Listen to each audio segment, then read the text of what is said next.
ਸਵਾਗਤ ਹੈ ਦੋਸਤੋ ਤੁਹਾਡਾ ਲੁਧਿਆਣਾ ਟੌਪ ਲਾਈਵ ਨਿਊਜ਼ ਵਿੱਚ ਤੇ ਮੈਂ ਤੁਹਾਡਾ ਆਪਣਾ ਵਿਜੇ ਕੁਮਾਰ ਲੁਧਿਆਣਾ ਦੇ ਬਸਤੀ ਜੋਧੇਵਾਲ ਚੌਂਕ ਦੇ ਨਜ਼ਦੀਕ ਪਹੁੰਚੇ ਹਾਂ। ਸਾਡੇ ਨਾਲ ਮੌਜੂਦ ਨੇ ਮਾਸਟਰ ਫਿਰੋਜ਼ ਜੀ ਜੋ ਸਮਾਜ ਦੇ ਵਿੱਚ ਮਜ਼ਦੂਰਾਂ ਲਈ ਬਹੁਤ ਜ਼ਿਆਦਾ ਕੰਮ ਕਰਦੇ ਨੇ ਤੇ ਕਿਸੇ ਨੂੰ ਵੀ ਕਿਸੇ ਤਰ੍ਹਾਂ ਦੀ ਜਿਹੜੀ ਪ੍ਰੋਬਲਮ ਆਉਂਦੀ ਉਹਦਾ ਹੱਲ ਕਰਦੇ ਨੇ। ਸਾਡੇ ਨਾਲ ਮੌਜੂਦ ਨੇ ਮਾਸਟਰ ਫਿਰੋਜ਼ ਜੀ। ਇੰਟਕ ਤੋਂ ਗੱਲਬਾਤ ਕਰਦੇ ਕੀ ਕਹਿਣਾ ਚਾਹੁੰਦੇ ਆ ਮਾਸਟਰ ਜੀ? ਬਹੁਤ ਬਹੁਤ ਸਵਾਗਤ ਕਰਨਾ ਤੁਹਾਡਾ ਲੁਧਿਆਣਾ ਟੌਪ ਲਾਈਵ ਨਿਊਜ਼ ਵਿੱਚ। तो की कहना चाहते हैं अपनी? मैं फिरोज मास्टर, राष्ट्रीय मजदूर कांग्रेस इंटक डिस्ट्रिक्ट प्रेसिडेंट। मैं यही कहूँगा तमाम अपने मजदूर साथियों से और तमाम फैक्ट्री मालिक से कि फैक्ट्री मालिक और मजदूरों का रिश्ता एक बाप बेटे की तरह होता है। फैक्ट्री मालिक भी मजदूरों को टाइम पे उसकी मजदूरी दे और उसको सारा व्यवस्था रखे जो लेबर एक्ट के मुताबिक लागू होना चाहिए। और लेबर का भी काम है कि एक अच्छा फैक्ट्री मालिक समझकर, अच्छे जो फैक्ट्री मालिक हैं उनको अच्छा ही समझकर और उनके साथ वफादारी से काम करे और पंजाब की तरक्की में अपना हाथ बटाए और लेबर एक्ट से जुड़े, जिसके कारण आज लेबर दर बदर भटक रहे हैं। इनको न सही मजदूरी मिल रहा है, न उसको सही सैलरी मिल रही है और न उसको किसी भी कानूनी सुविधाओं से वो लेस नहीं है, वो उससे महरूम है। तो गलबात मास्टर जी ने करते। मास्टर जी कितनी देर तो इंटक दे विच काम करते हो? मजदूरों लिए 20-25 साल 30 साल कितने साल हो गए? मुझे तो तकरीबन 32 साल हो गए। इन सब में जुड़े हुए मेरे फादर आए थे, तो मैं यहाँ जब आया 1993 में, तो मेरे फादर 94 में आकर के मुझे कामरेड के साथ मेरी उंगली को पकड़ा दिया उनको और मैं उनके साथ चलता रहा। 2018 में मैं एटक से रिजाइन दिया और उसके बाद जो है मैं फिर इंटक में आया। अभी दोबारा से फिर इंटक की आप मजबूती के लिए मेहनत दोबारा से करने जा रहे हो। मजदूरों के हक के लिए भी पहले आपने बहुत सारी आवाज़ उठाई। उठाता तो हूँ आवाज़, पर लागू नहीं होती। लागू इसलिए नहीं हो रहा है कि लेबर एक्ट की धज्जियाँ उड़ी हुई है पंजाब के अंदर में। लेबर कमिश्नर, लेबर इंस्पेक्टर, इन लोग ध्यान नहीं देते। ये लोग अगर ध्यान दे दे तो पंजाब की तरक्की अच्छी तरीके से हो सकता है। यहाँ का मजदूर भी खुशहाल हो सकता है, यहाँ का फैक्ट्री मालिक भी खुशहाल हो सकता है। खुशहाल तो है ही है फैक्ट्री मालिक, दुखी है तो मजदूर है। अच्छा, कैसी कैसी दिक्कतें यहाँ पर मजदूरों को आ रही है जिसका आप आने वाले समय में हल करने जा रहे हो, पहले भी करते रहे? देखिए, बड़ी बात तो ये है कि मजदूर अगर कहीं पे मजदूरी करता है, अगर उसको किसी भी तरह की प्रॉब्लम होती है या उसकी धैर्य नहीं बनती या फिर मालिक अच्छे नहीं है, वो गाली गलौज करते हैं या फिर किसी भी तरह की सुविधाओं से लेस नहीं है या काम नहीं मिलता, किसी भी तरह का कोई परेशानी होता है तो मजदूर लोग वहाँ काम छोड़ के कहीं और करना चाहते हैं। तो जो अच्छे फैक्ट्री मालिक होते हैं वो तो कहता है बेटा जितना दिन भी काम किए हो अपना पेमेंट लो, जाओ, कोई बात नहीं, खुश रहो। और बहुत ऐसे फैक्ट्री मालिक हैं जो पैसे नहीं देते। तो लेबर एक्ट के अधीन अगर रहता मजदूर तो उनका पैसा कोई भी फैक्ट्री मालिक की हिम्मत नहीं है कि वो मार ले। तो उसके लिए जब वो लेबर एक्ट से नहीं जुड़ा हुआ है, किसी संस्था से नहीं जुड़ा हुआ है, यहाँ कई संस्था है। मैं चाहता हूँ कि मजदूर, अगर आपको हमारे इंटक एटक इन सब पर विश्वास नहीं है तो बहुत सारी संस्था है, किसी के साथ जुड़ो। आप जुड़ोगे, संस्था के साथ रहोगे तो आपके बैक सपोर्ट में कोई संस्था काम कर रही है। हम लोगों का तो अंतर्राष्ट्रीय यूनियन है, देश की आज़ादी से पहले संगठन बना इसका। फिर बड़ी मेहनत की उसमें आपने, बड़ी लोगों के मसले भी हल किए हुए हैं आपने। तो कई जगह थानों में भी रोड़ा पड़ जाता है। हाँ, तो थानों में रोड़ा तब पड़ता है जब फैक्ट्री मालिक के पुलिस वाले सुनते हैं, मजदूरों की नहीं सुनते, फिर रोड़ा हम लोग डाल ही देते हैं, फिर सुनना पड़ता है। तो वही तो रोड़ा डालते हैं। मैंने संगठन की बात की। अगर आप संगठित हो, मजदूर संगठित है तो उसको तो कोई हरा नहीं सकता, लेकिन मजदूर संगठित कहाँ है? आप उसको बुलाइए मजदूर को कि आप आइए, आज लेबर यूनियन की प्रोग्राम हो रही है, तो वो आएंगे नहीं। कहेंगे भैया मैं जा रहा हूँ, अभी चला जाऊँगा तो मुझे 5 दर्जन में कॉलर लगाना है। पर बात करें जब उसी मजदूर को कोई समस्या पड़ती है, उसी मजदूर को कोई प्रॉब्लम आती है, तो फिर मजदूर कहाँ जाते हैं? मजदूर लीडर के पास जाते हैं, संगठन के पास जाते हैं, और तो वो लोग हल कराते हैं। तो मैं कहता हूँ संगठन से जुड़ना चाहिए मजदूरों को। मजदूरों का एक आई कार्ड बनता है, उनको बनवाना चाहिए। उसको एएसआई कार्ड बनता है। एएसआई का मतलब आप समझ लो, 300 समथिंग 11 रुपया या कुछ रुपया जमा करना है, आपका 1 साल तक इलाज फ्री है। आपकी वही इलाज फ्री, आपकी माँ बाप का इलाज फ्री, आपके बच्चों का इलाज फ्री, आपकी फैमिली को इलाज फ्री। तो आप ये तो कराते नहीं हो, थोड़ा सा भी कुछ हो जाए तो आप जो है भागते हो। एएसआई बनाने का मतलब समझते हो? अगर आप दर्जी हो, उंगली में सुई गर गया, आप सिलाई कर नहीं सकते, तो आपको एएसआई के मुताबिक आप जितना दिन भी बेड रेस्ट कर रहे हैं, आपको उतने दिन सैलरी के मुताबिक, जो सरकारी अभी चल रहा है 11,000 समथिंग कुछ रुपया। एंड स्किल्ड मजदूर, यानी कि जिसको कोई जानकारी नहीं है, कोई इलम नहीं है, और 8 घंटे ड्यूटी। तो आपको एएसआई आपको दिहाड़ी भी जोड़ के देगी, इलाज भी मुफ्त कराएगा, सारा सुविधाओं से लेस हो, लेकिन लेबर रेट के मुताबिक। लेकिन आप लोग जुड़ते भी नहीं, आप कुछ करते नहीं। आपको एक बार बताइए, मैं मजदूरों से आपके माइक के जरिए, आपके चैनल के जरिए मैं कुछ कहना चाहता हूँ। तो मैं मजदूर भाइयों से यही कहना चाहता हूँ, आप एक बार बताओ, अगर आपको तबीयत खराब हो जाती है, आपका एएसआई नहीं बना है, आप इलाज कराने जाते हो, तो आपको क्या फैक्ट्री मालिक पैसा देता है? आपको अगर पैसे से मदद भी करता है तो आपकी सैलरी में से, आपकी दिहाड़ी में से वो पैसे काट लेते हैं। अगर आप एएसआई से जुड़ जाते हैं तो ना आपकी फैक्ट्री मालिक यहाँ काम नहीं किए तो आपकी दिहाड़ी नहीं बनी, लेकिन आपको गवर्नमेंट आपको दिहाड़ी दे रही है, आपका इलाज भी फ्री कर रहा है, तो आपको जुड़ना चाहिए। तो देश के अंदर एक नारा चलता है, किसान मजदूर एकता जिंदाबाद। कैसा लग रहा है इस नारे के बीच में? आपको कई जगह प्रदर्शन करना पड़ता है। प्रदर्शन हो तो रहा है किसान भाइयों के साथ और सरकार के साथ। देखिए, जो सरकार हमारी सेंट्रल की है, ये गरीबों और मजदूरों के हक में तो है नहीं, मुस्लिमों के भी हक में नहीं है, दलितों को भी हक में नहीं है, माइनॉरिटीज को भी हक में नहीं है। अगर वे हक में होते तो देश के अंदर में तकरीबन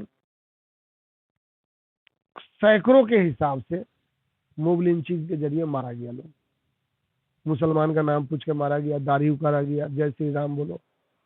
अगर हमारे देश के चलाने वाले नेता लोग, जैसे आदरणीय नरेंद्र मोदी जी, अच्छे लोग हैं, सभी लोग अच्छे हैं, मैं बुरा किसी को नहीं कहूँगा, पर सिस्टम अच्छे नहीं है।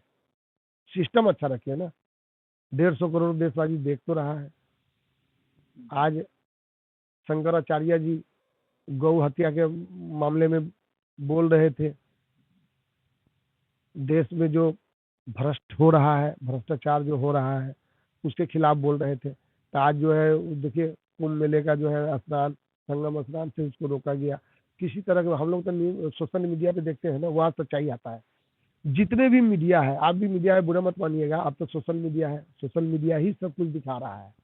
बाकी जो सरकारी चैनल है, जो बड़े बड़े चैनल है, आज तक हो गया, और भी बहुत सारे चैनल है, 2-3% चैनल तो है जो आपको सत्य दिखा रहा है, लेकिन बहुत सारे चैनल है जो दलाली कर रहा है। देश का आईना होता है मीडिया, देश को आईना दिखाने का काम करते हैं। बोलते हैं हम अकेले हैं, मैं फिरोज मास्टर, लेबर प्रेसिडेंट, मैं अकेले बोल रहा हूँ, लेकिन सुनने वाला देश विदेश के लोग हैं, वो सैकड़ों, हजारों, लाखों, करोड़ों की तादाद में है। बोल मैं अकेले रहा हूँ, क्या बोल रहा हूँ, मैं क्या कह रहा हूँ, वो सब समझ रहे हैं। तो झूठ बोलते हैं हम या कोई और, तो वो भी देश की जनता जानती है, पर मजबूर है। मैं यही कहना चाहता हूँ हमारे अपने प्रधानमंत्री जी से कि जो हमारे 44 लेबर एक्ट कानून है उसको लागू किया जाए, और आपने जो लेबर एक्ट खत्म किया है, सिर्फ 4 लेबर एक्ट आपने रखा है, तो मैं इसकी निंदा करता हूँ। गरीबों के आप मसीहा बनो। अमीर तो चौपड़ी खाती है, वो तो 1-1 लाख रुपये का एक टाइम में खाना खाता है। गरीब जो है 100 का खाना भी नहीं खा पाता। तो कम से कम उनके ऊपर ध्यान देनी चाहिए। तो के लिए आप अब नया क्या करने जा रहे हो जो मजदूरों को जोड़ के जो पहले की तरह मेहनत करके आगे जाए? मैं ये करने जा रहा हूँ कि सबसे पहले मैं अपनी संगठन इंटक, राष्ट्रीय मजदूर कांग्रेस इंटक को मैं तगड़ा करने जा रहा हूँ। देखिए, इंटक हमारी वो संस्था है जो जरूरत पड़ने पे कांग्रेस पार्टी का भी हम लोग मेन बॉडी का विरोध करते हैं, क्योंकि हम मजदूरों के हित की बात करने वाले हैं। पार्टी अपनी जगह है, वो है कांग्रेस पार्टी ऑफ इंडिया, हम है राष्ट्रीय मजदूर कांग्रेस। कांग्रेस का मतलब साथी होता है, ठीक है ना। जब आज़ादी से पहले कांग्रेस का नाम दिया गया पार्टी के समय में, तो हम बचपन में देखे थे, लोग प्रचार करते थे अपना मोहर कहाँ लगेगा, तो गाय बछड़ा छाप पे। पहले कांग्रेस पार्टी का निशान था, पंजा नहीं था, पहले गाय बछड़ू था। हाँ, 60 साल उम्र हो गई हमारी, और अभी भी एनर्जी, ऊर्जा, बहुत ताकत है मेरे अंदर। ये सब किसकी ताकत है? उन गरीबों की, मजलूमों की, जिसको मैंने काम किया है ईमानदारी के साथ, है ना। कोई हमें फीस दिया, कोई नहीं दिया, नहीं दिया उसका भी काम करते हैं, दिया उसका भी काम करते हैं, शुक्र अदा करते हैं। तो कहने का मतलब यह है कि इंसान के लिए काम करो। हमें रब ने पैदा किया है इंसानों की मदद करने के लिए। अगर आप मदद नहीं करते हो तो इसका हिसाब आपको खुदा के पास देना पड़ेगा। हमारे मोहम्मद सल्लल्लाहु ताला अलैहि वसल्लम ने यही काम किया है, दुनिया के अंदर में अच्छाई को बयान किया है, दुनिया में बताया है कि अच्छाई होता क्या है, दुनिया में बताया है कि ईमानदारी क्या होता है, काम, मेहनत, मुशक्कत कैसे किया जाता है, उन्होंने करके दिखाया है। वो जब भूखा 3-3 दिन तक भूखा रहा तो पेट पे पत्थर बांध लिया, और पेट पे पत्थर बांध कर और उन्होंने मजदूरी करके और उस पैसे, हलाल के पैसे को खाया है, अपने बच्चों को खिलाया है। तो अदाएं हो तो उनके जैसा हो। अरे उनकी अगर राई के दाने के बराबर भी एक भी अदा अगर आपके अंदर चला गया तो आप तो धन्य हो गए, आप तो खुदा के खास बंदे हो गए। लेकिन उनकी अदा कौन अपनाता है? नहीं कोई अपनाता है। यहाँ बाबा नानक जी है, बाबा नानक जी के धरती पे, अभी पंजाब में बाबा नानक जी ने अपनाया, उनका ताज पूरा दुनिया में शोहरत है। देख लो, 20 रुपये उन्होंने दिया था लंगर के लिए, आज पूरा दुनिया उनका लंगर खा रहा है, और घटता ही नहीं है। आप चाहे 1 लाख आदमी को खिला दो, घटने का सवाल ही पैदा नहीं होता है। आप जितना दान पुण्य करोगे, खुदा ने कहा है तुम 1 दोगे तो मैं 10 दूंगा। उसके अंदर श्रद्धा भी जुड़ी होती है। श्रद्धा, अरे सिखों के अंदर श्रद्धा की कमी है। मैं गोल्डन टेम्पल गया हूँ, मैं वैष्णो माता गया हूँ, चितपुर्णी गया हूँ, बाबा धाम गया हूँ। मैं आप लोग पूछ लो सनातनियों से, हिंदू समाज के लोगों से, हमारे भाइयों से, ब्रह्मा जी को कभी मंदिर गए हो? आज करोड़ों की तादाद में हो, ज्यादा से ज्यादा -1% आदमी गया होगा। मैं गया हूँ ब्रह्मा जी के मंदिर, पुष्कर, अजमेर शरीफ में गया था, तो वहां जाके अध्ययन करके आया हूँ। मैं अध्ययन सभी धर्मों का किया हूँ।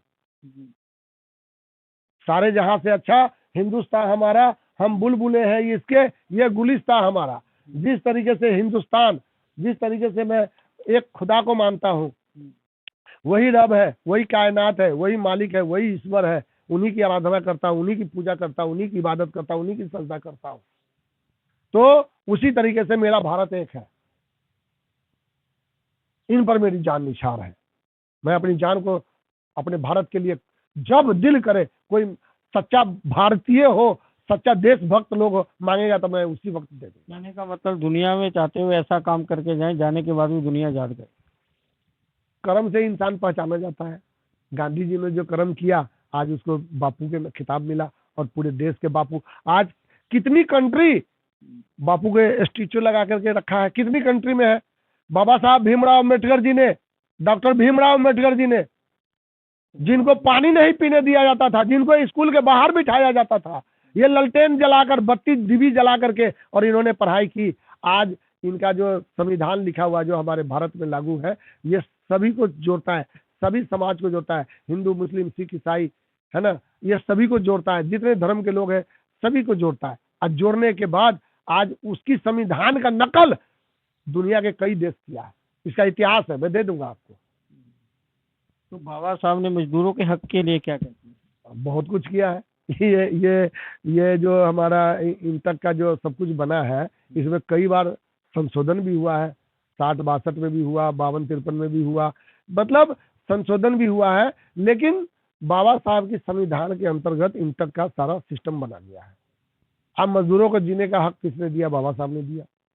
साथ रहने का, एक ही कुएं पे का तालाब, एक ही कल का पानी पीने का अधिकार बाबा साहब ने दिया। लेकिन कुछ हमारे देश के अंदर में ऐसे तत्व लोग भी हैं जो छुआछूत नफरत की दीवारें खड़ा कर रखा है। बाबा साहब ने एक विचार और दिया था, अभी पढ़ो लिखो जुड़ो संघर्ष करो, उसके लिए मैं यही कहूंगा कि जो कहा है उस पर अमल करो, फिर देखो क्या बन जाते हो, क्या बन जाते हो। बाबा अम्बेडकर साहब तो नहीं बन सकते, लेकिन उनकी चरणों के धूल भी बन गए तो बहुत कुछ बन गए।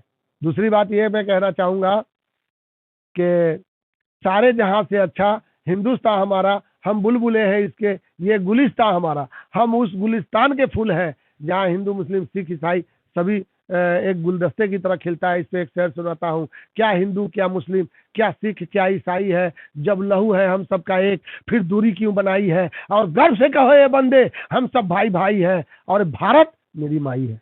क्या प्यारे दर्शक जितने आपको देख रहे हैं, तो बहुत बढ़िया विचार आपने दिए हैं। तो क्या मैसेज है लास्ट में? मैसेज लास्ट में यही है कि मैं मुसलमानों से अपील करना चाहता हूं, क्यों गौ के नाम पर, बीफ के नाम पर, गौ कसी के नाम पर, करता एक है भरता सभी है, क्यों कट रहे हो? गौ खाना बंद कर दो,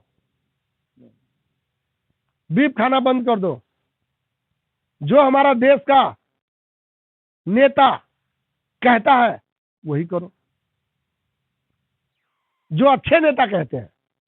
अभी तो नेता बहुत सारे हैं जो कहते हैं गौ माता जिंदाबाद, और गौ काट काट के खुद ही बेची जा रहे हैं। आप देख लो ना, है गौ रक्षा दल वाले कितने गौ को बेच दिया। गौ रक्षा दल वाले जो है यहाँ पर हल्ला चिल्ला करते हैं, ट्रक रोकते हैं, मुसलमान देखता है तो उसको मार देता है, मारते मारते उसका भुरकुसा उड़ा दिया, या तो फिर मर्डर कर दिया, या तो आग लगा दिया। और जो हिंदू समाज के लोग, जो इनके टीम के लोग होते हैं, उनको छोड़ देता है, थाना पल्ला ले जाता है, वहां से छोड़ देता है, या फिर जेल भेज देता है। तो ये गौ कहाँ रखते हैं? ये बेच देता है इधर उधर। मजदूरों के लिए मैं फरवरी में प्रोग्राम करूंगा, उसमें खुलेआम ऐलान करूंगा कि मजदूरों एक हो जाओ और नेक हो जाओ, पूरी वफादारी के साथ आप काम करो और पंजाब को तरक्की करो। मैं यही कहना चाहूंगा। और मैं माननीय चन्नी साहब को भी अपील करूंगा कि मैं जिस दिन मैं अपने हौजरी मजदूर यूनियन का ओपनिंग करूंगा, बुनियाद रखूंगा। जब से मैं प्रधान बना हूं तब से मैंने एक भी प्रोग्राम नहीं कराया, तो ये मेरी शुरुआत होगी। और उसके बाद मैं मजदूरों से कहूंगा, मजदूरों मुझ पे हाथ मार के आओ पंजाब के अंदर में और काम करो, और मुझ पे हाथ मारकर बाबू से पैसे भी, बाबू मुझ पे हाथ मारकर तुम्हें पैसे भी देंगे, तुम्हारा मेहनत मजदूरी देंगे। ये नहीं है कि सभी मालिक बुरे होते हैं, मालिक सभी अच्छे हैं, हमें अच्छे अच्छे सभी संगठन वाले जानते हैं। पर ठीक है, आप अच्छे रहो, सब अच्छा होता है। और यूनियन से जुड़ो, लेबर एक्ट से जुड़ो, आई कार्ड बनवाओ। चन्नी साहब का एक चीज मुझे बहुत अच्छा लगा कि 2021 में